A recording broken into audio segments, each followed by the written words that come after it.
Hello and welcome to my learning session. Today I want to analyze the tutorial Colorslide, how it's working actually.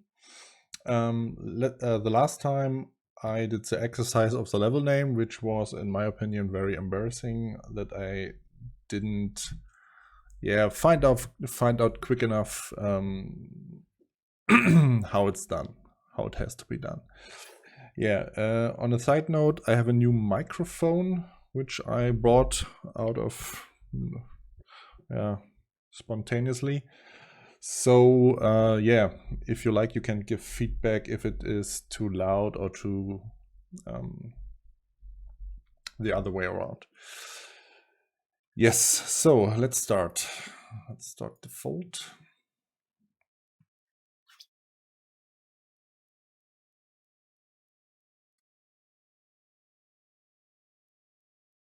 I noticed something on which is the recent projects are getting less and less, even though I have like 5 and I never xed one here manually. Yeah, okay. By the way, I already did this video a few days ago, but at some point I started the debugger and the F10 key was the same key which stops my recording software from recording. Therefore, I noticed it a few minutes later that the video is, broken, so to speak. Therefore, I will do it again. It was only 15 minutes before I stopped the recording. So let's have a look again. So I want to let's have a build. Where is it? Colorslide.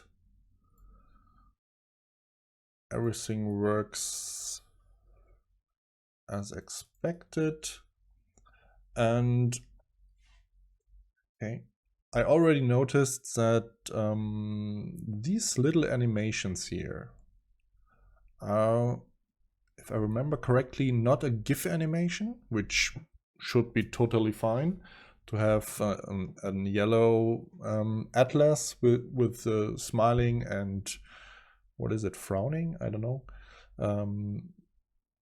Face, but I think these are animated via the message post system.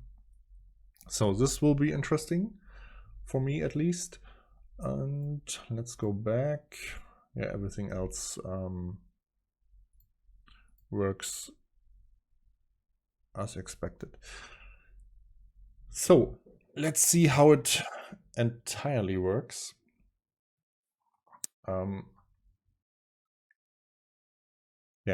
Okay. If you like this type of analysis of code which you didn't wrote yourself, then you can stay with me or can skip this session, because I think I will struggle a lot to understand a few things, but I want to see how it's done under the hood. So let's close it. Okay, the main collection, which is the entry point and which has an 2 game objects in GUI, which we can see right here, and a loader. So, and the loader script acquires input focus, okay, and keeps track of the current level, which we already established a few sessions before. And also an exercise will be, where was it? I think here somewhere located when the next is hit, like here. And we have only 4 levels, but if the next is hit on the last level, which I omit here because it's a huge level which will take some time, then we should run into an error.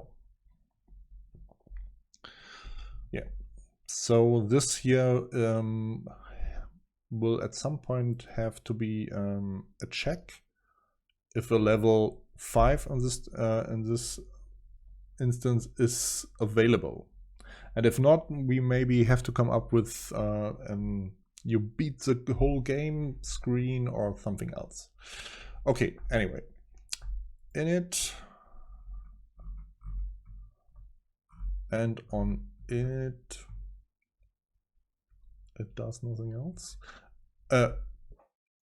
No, it just displays the GUI, which should be, wait a second, I think it was a start GUI. Let's see. Right, it's this one. And it's a little bit strange for me to maybe it's because of the of choosing the Lua engine as the Lua script language, but it's crazy. No, crazy is the wrong word, because I think the decision to make it that way with this message system has a solid background. Yeah, but it's strange to have an init for me. Yeah, to have an init function which does a post to itself. Yeah, the hash sign means send it to yourself, and down here I receive the message, enable myself. Yeah, it sets to active, and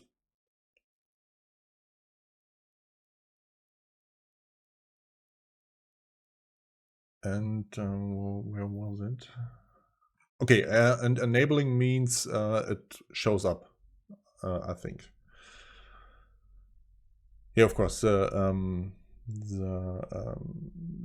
component, which in this case should be the start GUI, is enabled. So, but I think in every other language you will just execute the method of the same class, but in Lua script, I think there is not entirely a class concept. There's only this module concept. And therefore there is no real class. Here are components I think they are wrapped somehow. Therefore the pound sign is from the engine directed to the correct component. But it's for me as a beginner, it feels strange to post to itself, to tell yourself, enable me. Yeah, but I think it's the back and forth to the engine, and therefore the engine can say, okay, I have to enable something, and I will tell this component that I have done it. I think so. Okay, this then is enabled, therefore it shows up, and on input we have touch or press, which in my case is a mouse.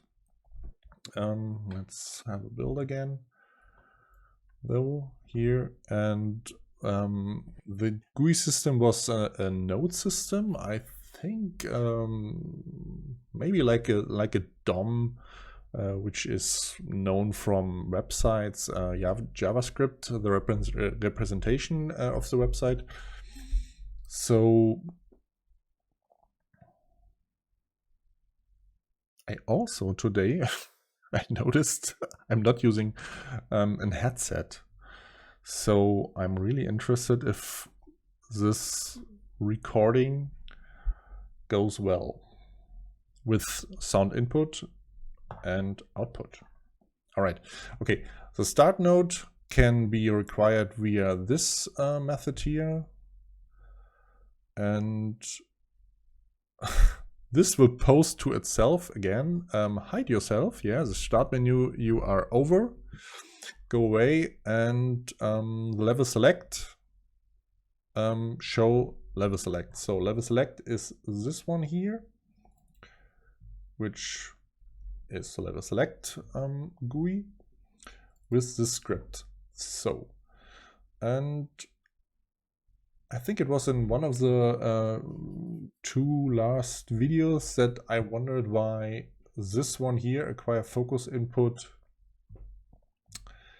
is only required in one GUI script. So, but I think the dot was what was dot again? Hashware component, and dot was same collection or something like that. Same game object, if I remember correct. Wait a second here. It should be address this game object here, which is the parent for both GUIs. Therefore, I think you have to only acquire the input focus once for this GUI's game object. So let's go here. Okay, we have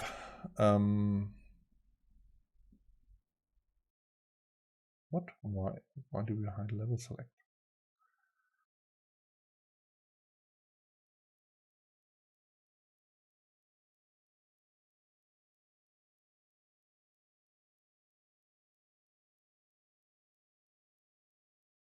Second.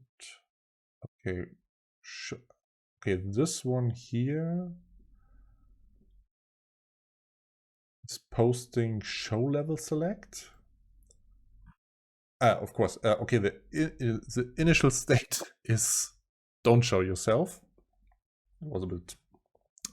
I think the instantiation is once when the game object is initialized, and therefore the two GUIs have to decide which one should be shown. I think when I do this, we would see an overlapping of two GUIs. Therefore, you this one here have to hide itself from the beginning. I wonder. Okay, this is only here for. Therefore, I wonder why we have to track the active state manually if the engine itself is tracking the enabled and disabled state somewhere else. Okay. Genau. We get a message post to this component, which is addressed. Wait a second. Here's the ID.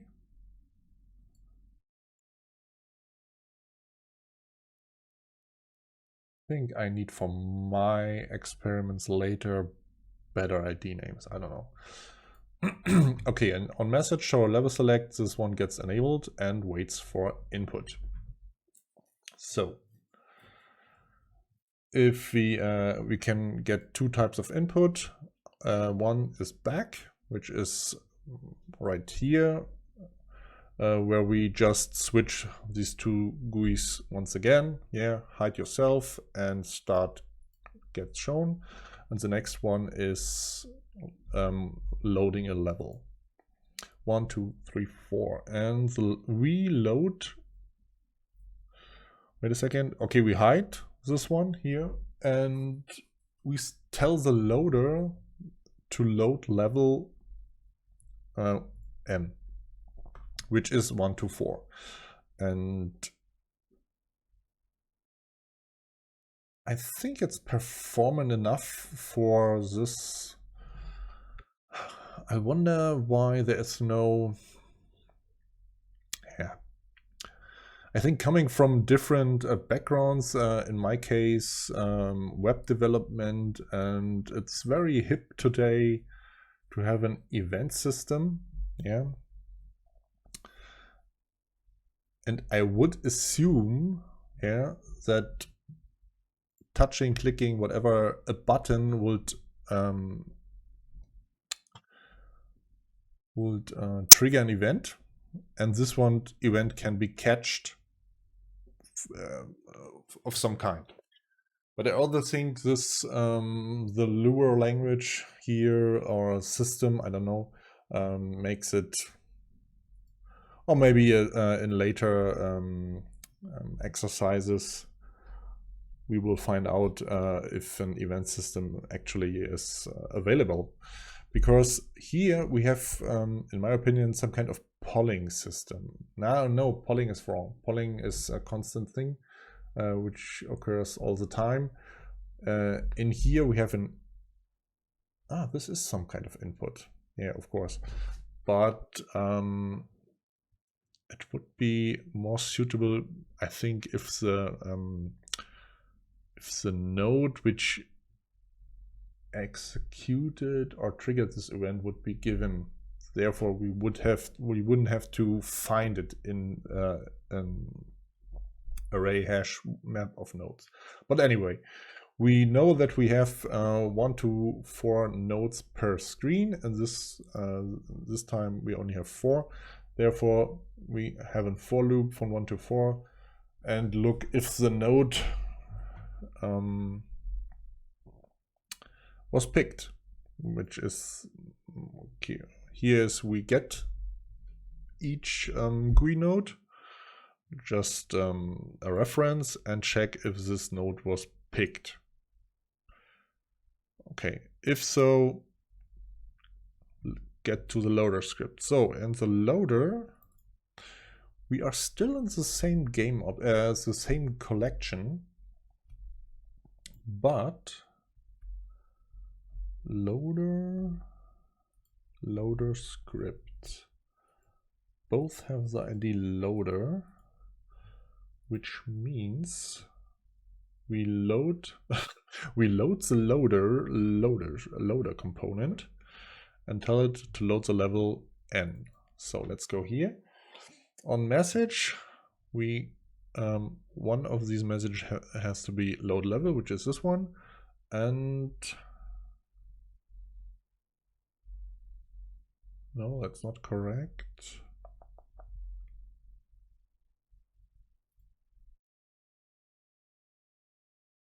Load level.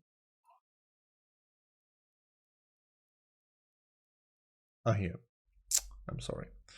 And here we put the level, what was it called in Lua? Lua table argument into the current level, and builds a name of a proxy and tell the proxy to load itself. So, and then the magic happens, which is still a little bit, I totally understand the concept behind it, yeah, and why it's suitable to have a proxy, because proxies are also in web development available.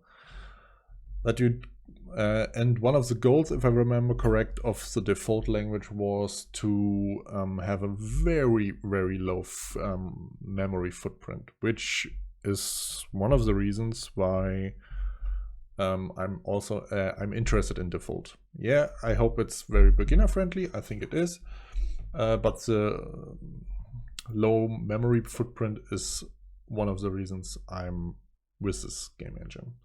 So, and therefore we have a proxy with an object reference, so to speak. And at some point the engine, I think, yeah, swaps the components into the full object. But here we have proxy, which is here just a string, and we post to the proxy. Let's see. And this is now okay. Yeah, of course we have for proxy for what was it? What is it? I think it is. Is it just a collection proxy? Okay, good. We have 4 collection proxies with names, and the name in this time, let's say we go to level 1, we tell the level 1 proxy, which, if we click here, is a collection, name level 1. It's this one, to load itself. So let's go here and wait a second.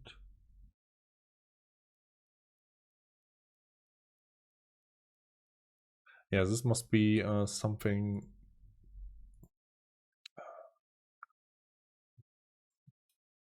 Did we find something here? Collection proxy.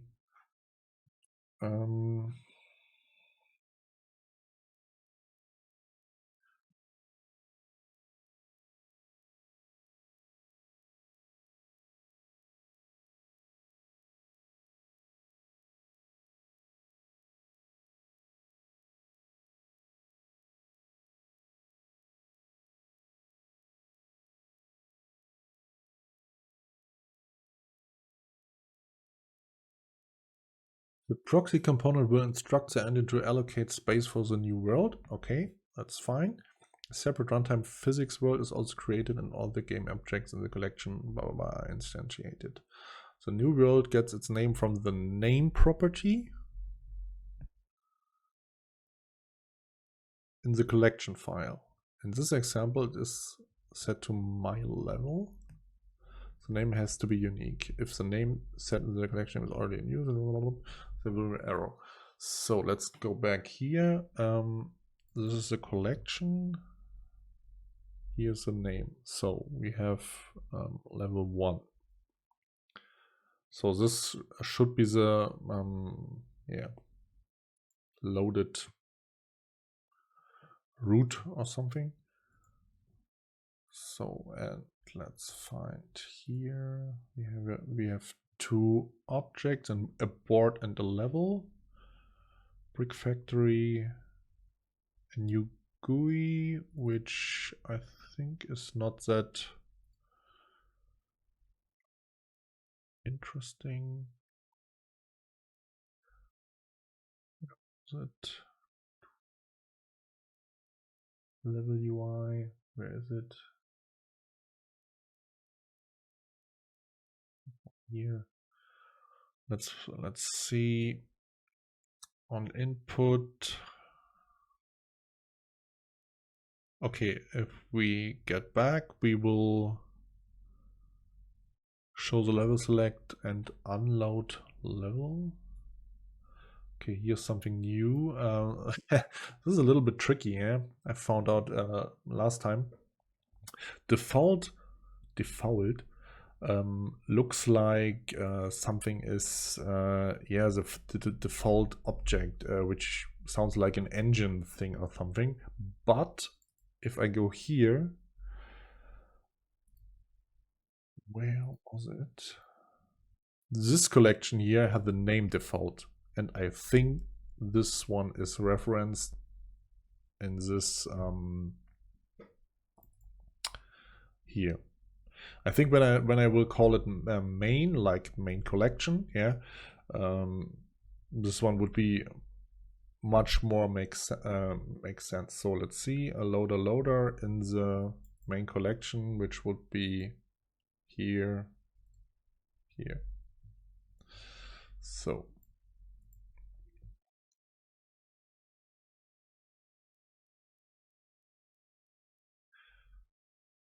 also a next. Okay, next will be sliding in, of course, but there should be also some kind of actions for the board. Okay, let's go further here. Brick factory. I don't know.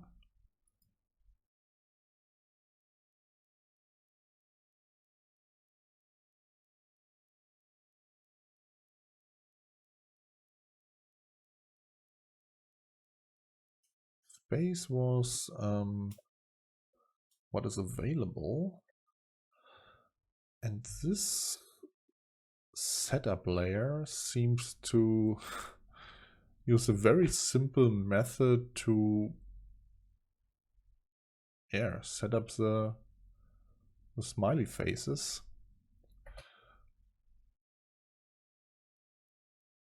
No idea where this gradient comes from. Because here it doesn't, no, okay, maybe a little bit. Okay, but I think, how can I hide objects? Control E, still there. Board, hide objects, setup, show objects. Oh, okay. Okay, yeah. But why is it in the background? Makes sense for me. Why is it below?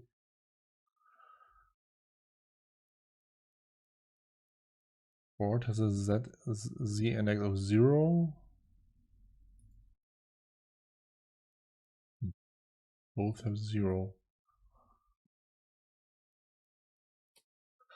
I have to pass. I have no idea why that is. So let's go to level script. So, and here is the point where it gets complicated, where we have to deal with the tile map. So let's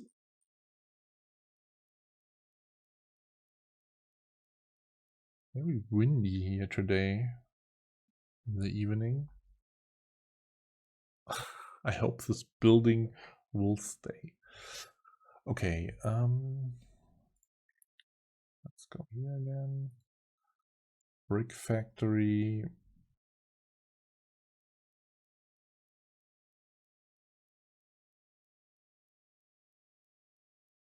Oh.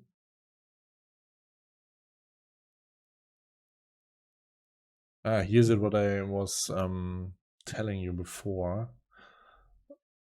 The brick factory. Where is it? Input, nope. Brick. Probably here. Brick collection. Why is it called brick factory? And we have other factories as game objects. But okay, let's assume it's just a collection of game objects. The mouth, which has an default animation is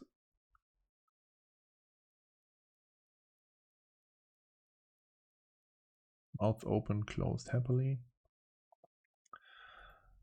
It seems just a collection of game objects which construct the smiley face. And I think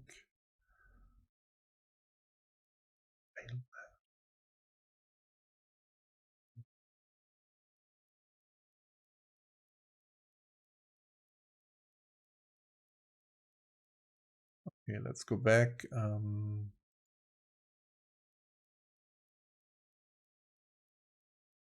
Big script. Let's find out what the brick script is doing. Acquire main colors. I think this was an main color. Okay, here we have a module. I already learned somewhere else that this is yes, some kind of class functionality in Lua. You have to define a local M and return M at the end. And here we just have a few constants of colors for the board tiles and the brick colors, which are named from 1 to 12. I'm really interested how they compare it, because at some point you have to compare the front color of the smiley or the brick. Let's stay with brick. with a board color. So for example, red is here 9 and tile red is 3, which doesn't feel strange, but let's, okay, here's a here's a magic trick. Brick color -6 equals board color. If that is the case, the compare will return true. That's why we have no 7. Gray -6 is 2. Yellow -6 is 4. Okay, understood. Let's go again for the brick. Initialization is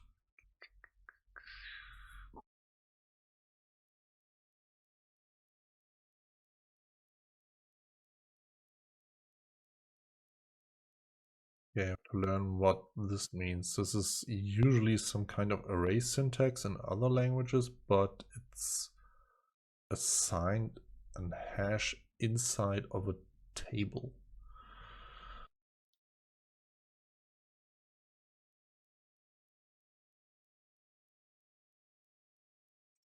Nope. Godot was last time for the vector stuff. Message passing, no. No. Do this one. I think I forgot where was the Lua tutorial. Okay, anyway. Enums. Okay. If self color is greater than 0, then local enemy self color.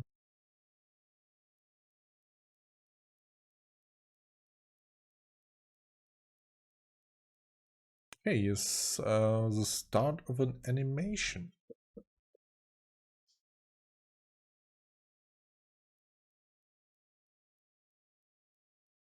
We load an animation based on the color.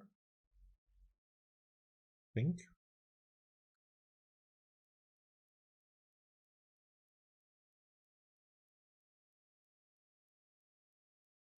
Let's find out sprite. There should be a component which is called sprite. Let's see, brick collection. Do we have a sprite here? Probably this one.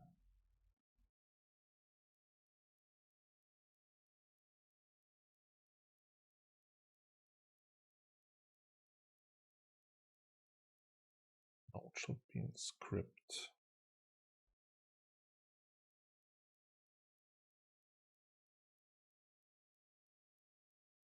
Message.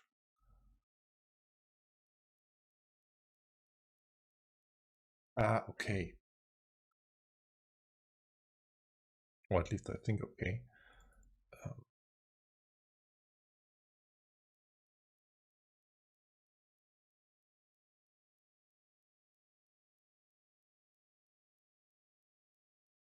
Let's go here again. We have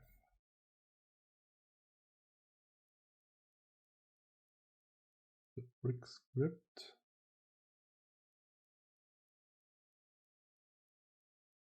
And here's a sprite. And this sprite has a default animation blue and should play an animation of this kind here.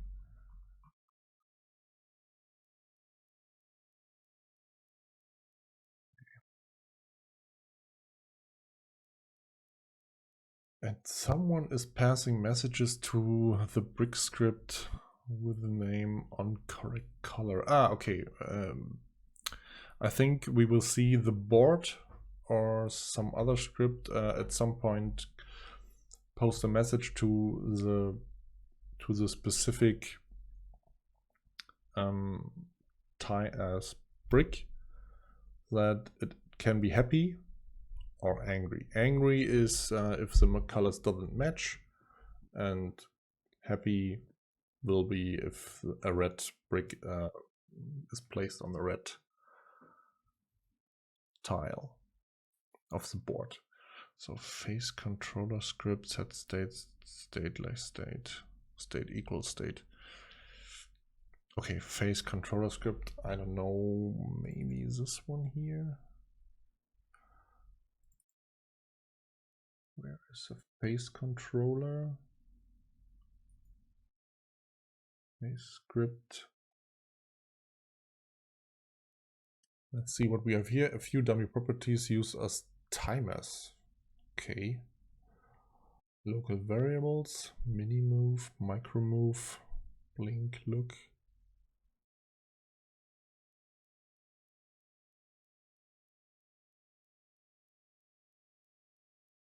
Okay. So this means we have a look function, blink function, a mini move function, and a micro move function,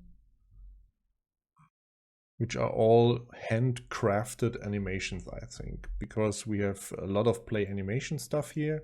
So the look function, let's see which it might be. Okay, with the blink. There was a blink, I believe. So there must be somewhere. Ah, here's a random blink.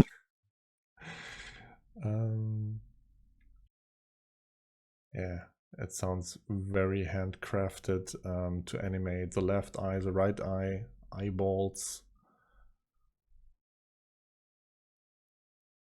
even enabling. Wait a second.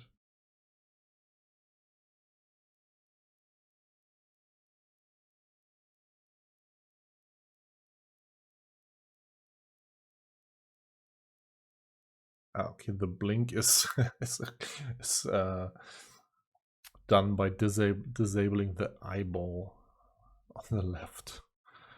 Okay, so we have 4 local variables which are filled with functions. Let's see what is a mini move. Probably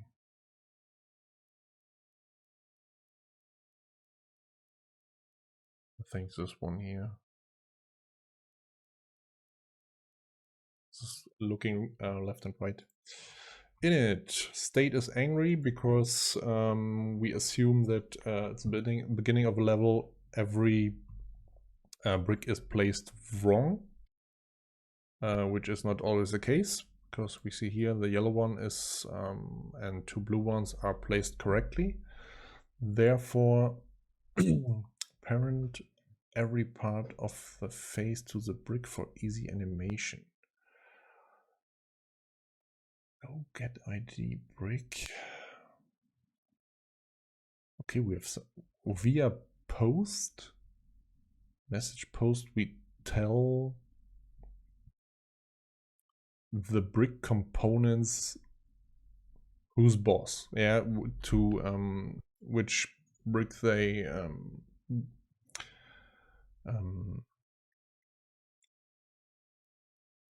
which brick they belong was the word.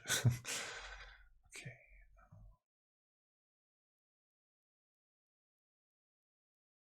That's this is also a function which I not have seen many, but it's go get ID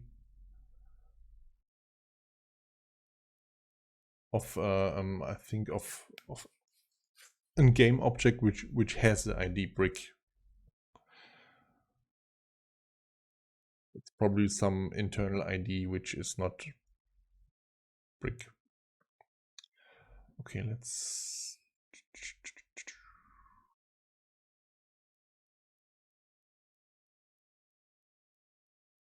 shouldn't be here some kind of parent or something. Parent.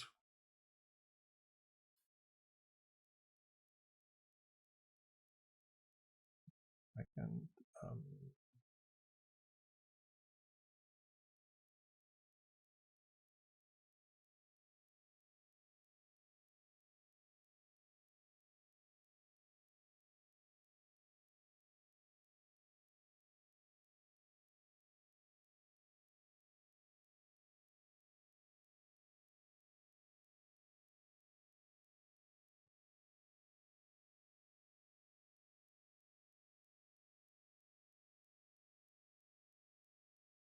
Yeah.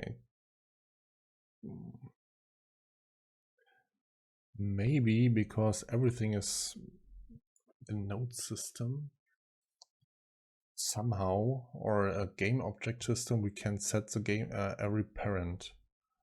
We are this one here, so I think I will not find the message on message where I find this set parent. Okay, let's assume it's some game engine related thing.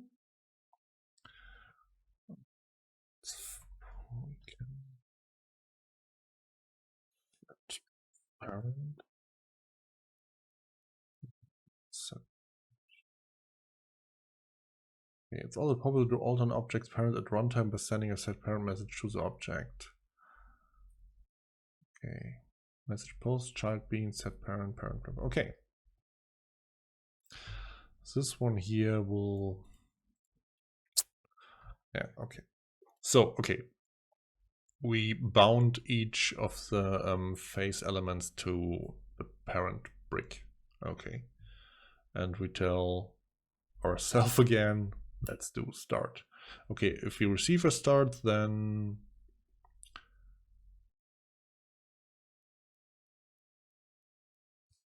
we require the positions of the left eye and the right eye and have some moving around of them. But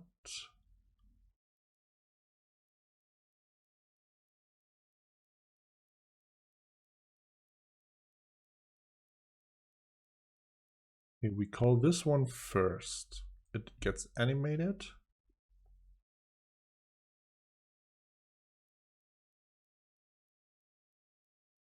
And wait a certain time, and it probably ends. And it blinks. Stop a mini move. Okay. Yeah. I have no idea why it's not stopped. Once forward means it's only once. Everything is only once. Though, so therefore, on start, it should be stop at some point.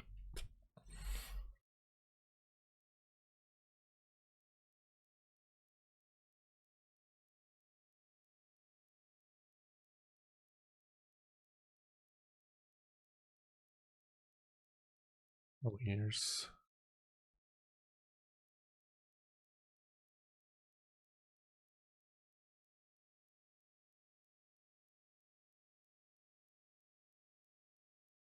Eyes are scaled when moving. Okay, this must be very tiny. I can't see it.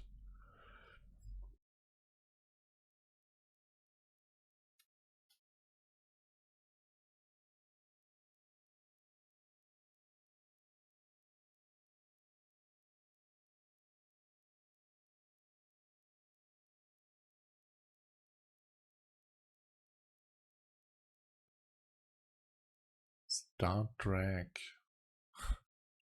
ID mouth state open.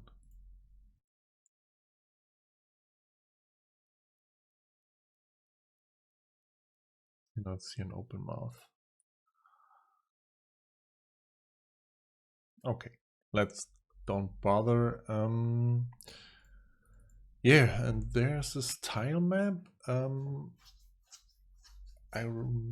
Where was I? Level script here.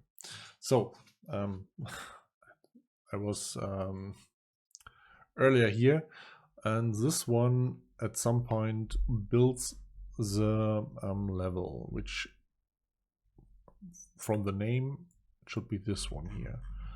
Let's look here. Okay, on init we say we have no bricks.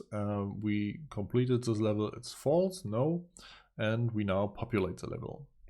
So, and populate does all the magic tricks. So tile map get bounce. I already looked or read about the tile map. Where was it? Here. And tile maps have not very many functions, just 4 and two properties. So, and the getBound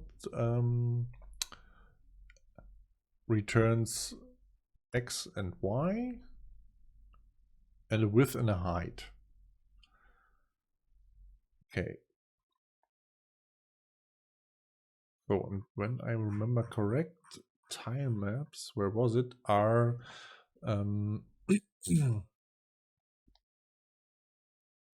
indexed from the bottom left up and to the right.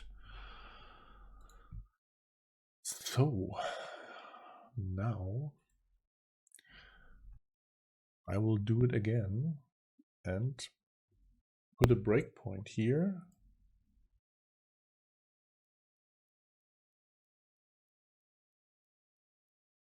And let's see what will happen. So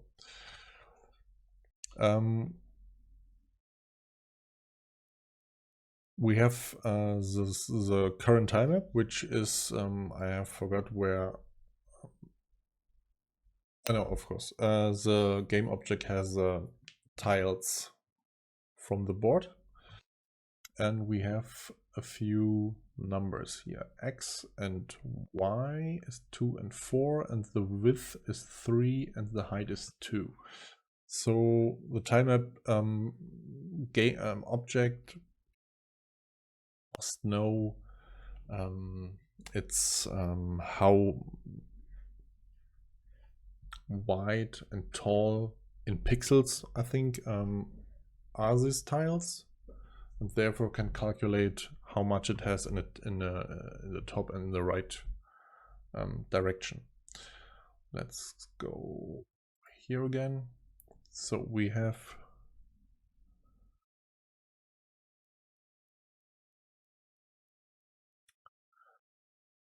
I miss a better IDE.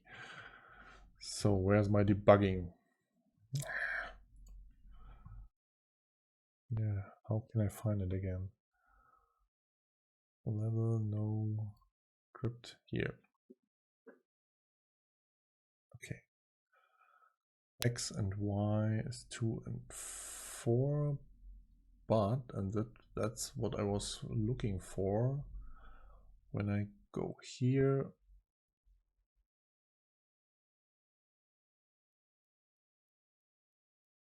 one, two, three, four, 1, 2. Because in, I hope I don't tell something stupid, but I think in Lua everything is started with 1 instead of 0, which is usually done in every other language. So this one is 1, 2, 1, 2, 3, 4, and then we have 3 to the right and 2 to the top. So and now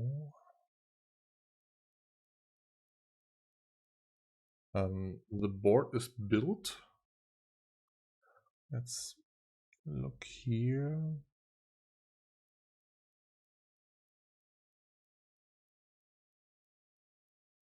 Local brick color. Okay, some brick colors are here requested. Clear the setup layer, tiles. Okay, the setup layer was, I think, hidden when we looked at the tile map here, because when I hide this one, we see the setup layer. Can we move it? No. Both have Z index 2. Wait, maybe because it's running, I don't know. Okay, let's check if we understand, or if I understand what is done here.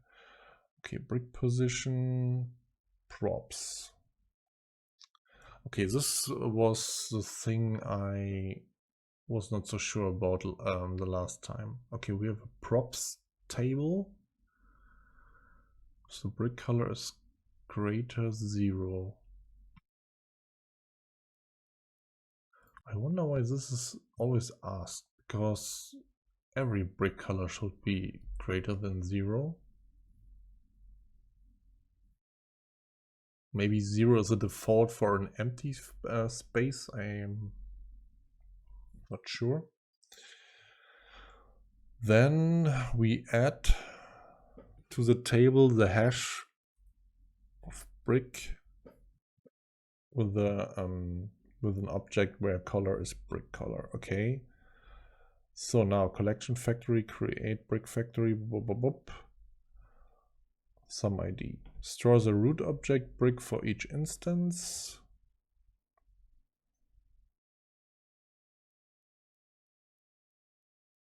Oh, make brick color. And correct, we already knew this. Here's just if the brick shall smile or not. Okay, and self bricks. Okay, this looks strange.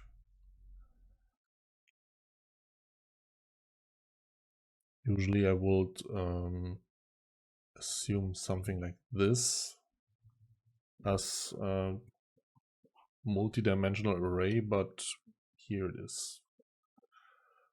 Some concatenated string. Okay, post brick on correct color. Do smile.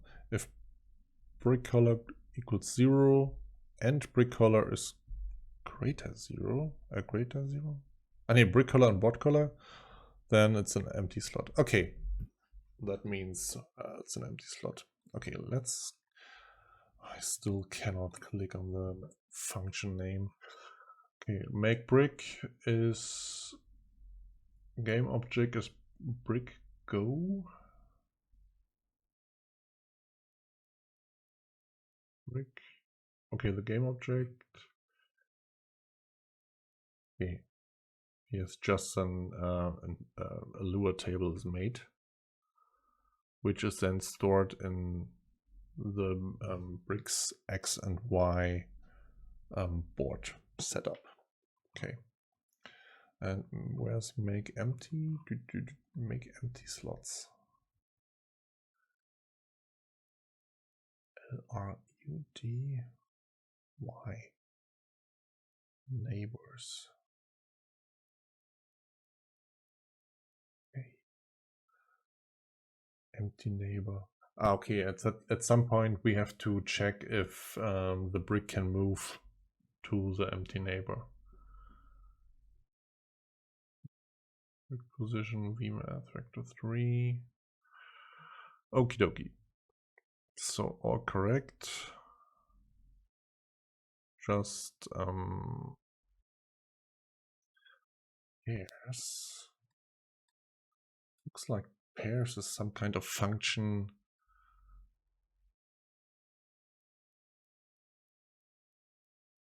which can read this syntax here.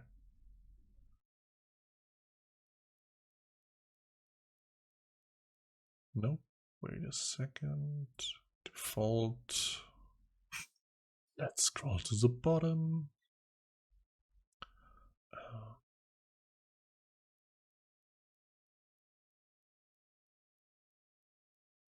Pairs. Sound? No. This sounds right.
I think you have to experiment with that. Currently, I have no idea why this counts as a pair. Okay.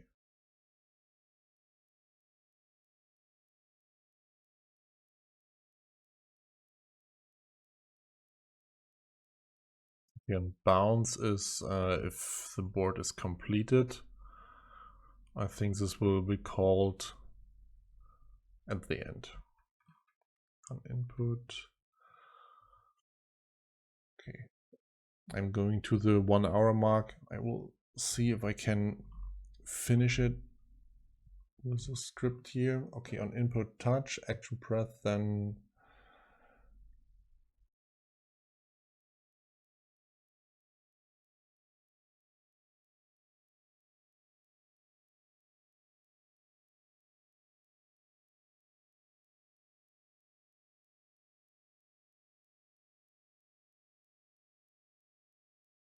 oh no, oh, of course, my debugging.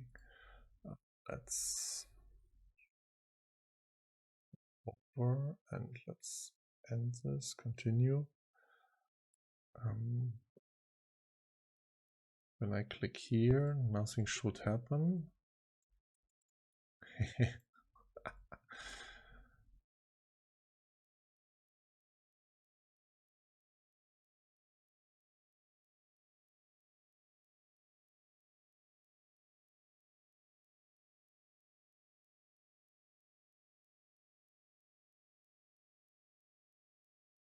Okay. Where was it? Okay, we built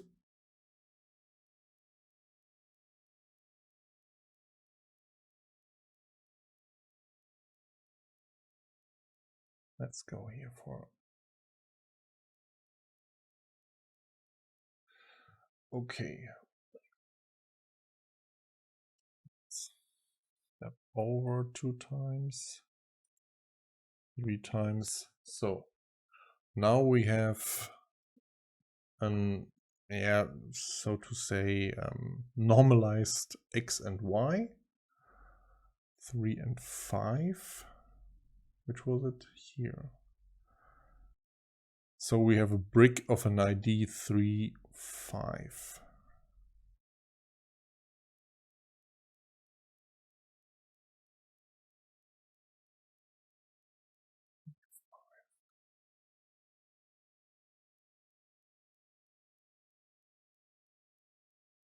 X of 3, 1, 2, 3, and y of 1, 2, 3, 4, 5.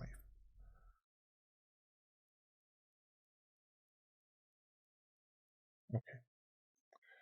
So if empty neighbor, so we have to check if this cell has an empty neighbor. If so, we will move the brick there, slide the brick into the empty space. Brick gets the object, finds the empty slot.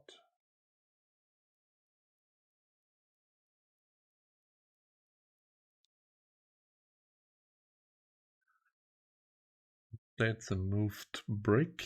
So this should be some kind of what is it called in English?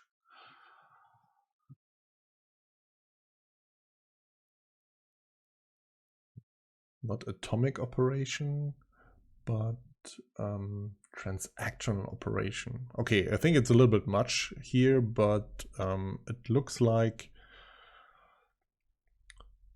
that the move is done first and after that the animation. Therefore, you can't have an illegal state. So, okay.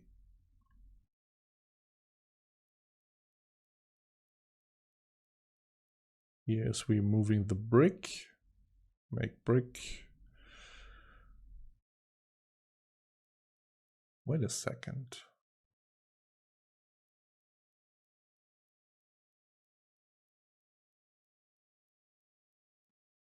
Okay, this one kills.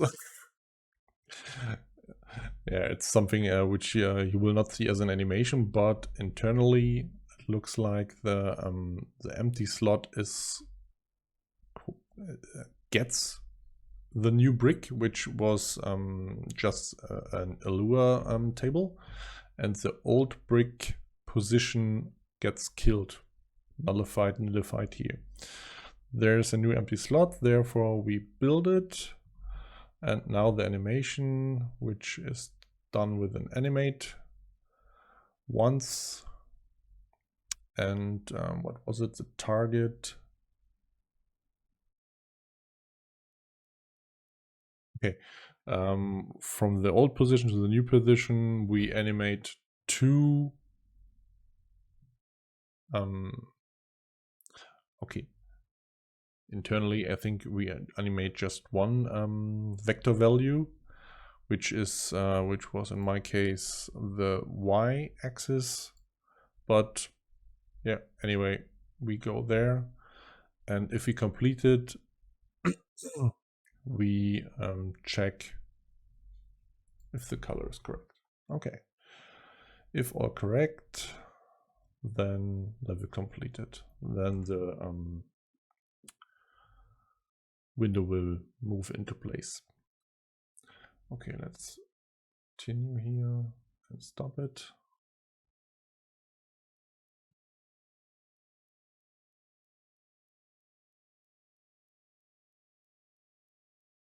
Brick on correct color. Let's go to brick again.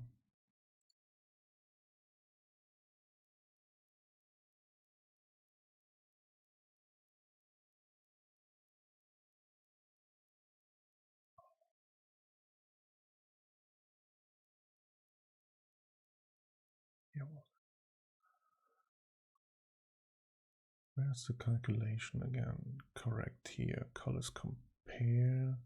Okay, we find out if the color of the move, which has to be done via animation, will be correct, and if so, we set it here, and so we can see if the brick is smiling or not. Okay, and here, if all correct, which was this one here, then we set it complete. Okay.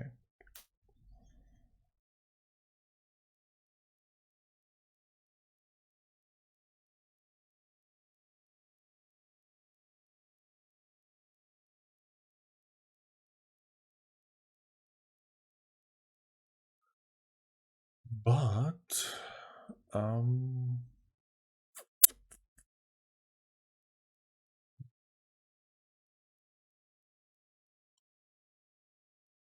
it's a level script again. Level complete.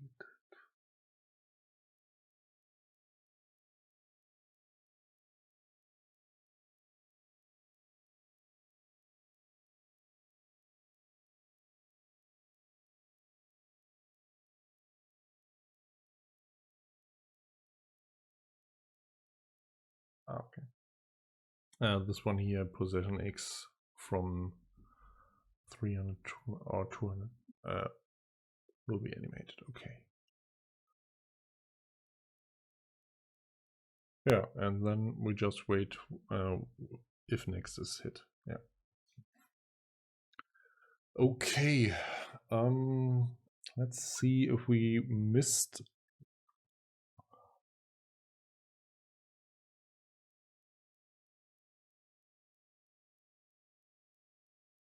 We can tell the loader to unload a level. Where was this? Unload level is we build the proxy again, say disable, final, and unload, which I think will be buried here also. This is possible. Let's say proxy unload.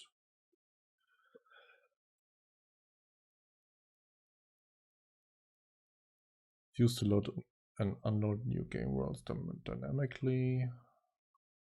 Bootstrapping, loading.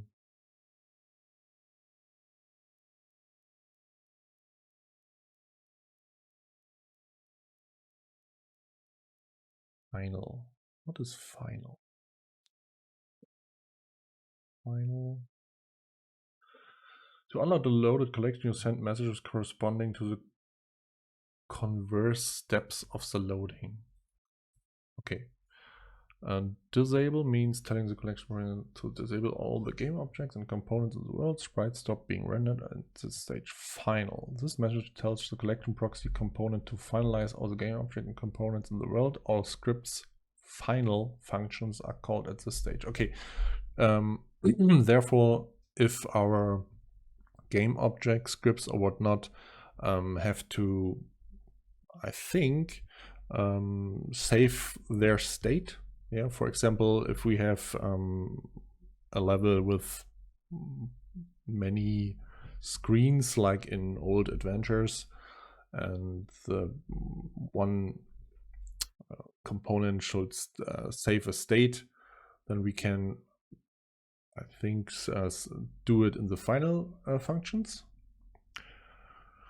And unload means just kill it from memory. If you don't need the finer grain control, you can send the unload message directly without disabling. Okay, of course. If you know as a developer there is no final functions in any of your game objects, just tell it unload, and the engine will kill the proxy loaded objects.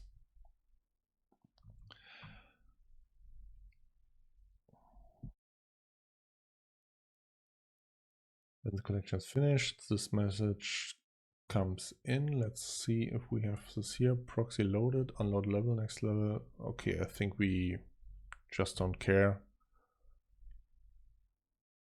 Wait a second.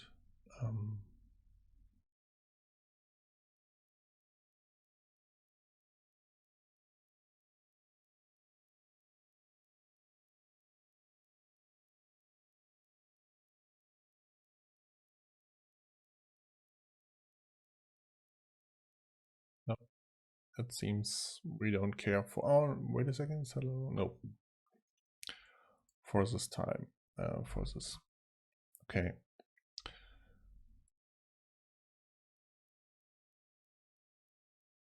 Main collection we had.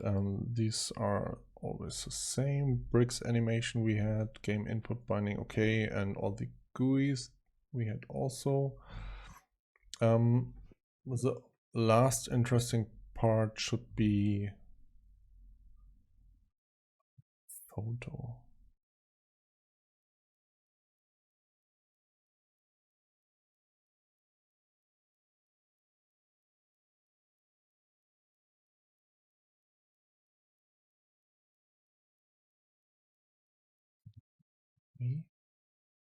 Oh no, what I have clicked here.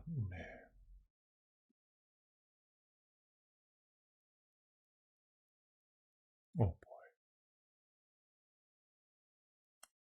Okay, because I have no idea what is going to happen at this point.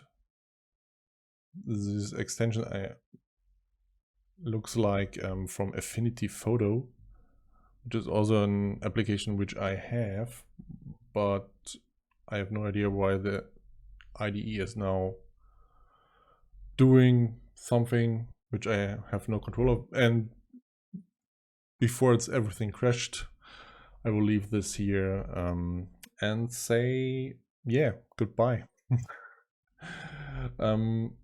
For the next session, I'm still thinking if I do another exercise or I move forward. Yeah, we will see. Goodbye.